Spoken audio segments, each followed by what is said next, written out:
আসসালামু আলাইকুম।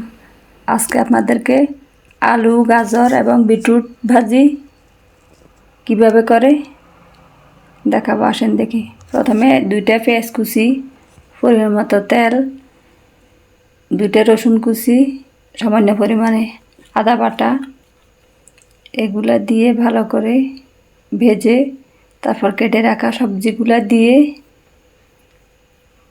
ভালো করে মিশিয়ে 1 চামচ জিরা গুঁড়া, 1 চামচ হলুদ গুঁড়া, স্বাদ মতো লবণ দিয়ে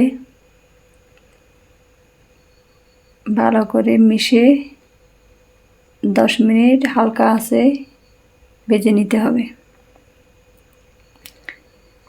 10 মিনিট পর একটা টমেটো কেটে দিয়ে ভালো করে মিশিয়ে আবারও ঢেকে রাখতে হবে 2 মিনিট। 2 মিনিট পর ধনিয়া পাতা দিয়ে নামিয়ে নিলে রেডি হয়ে যাবে বিটরুট এবং গাজরের ভাজি।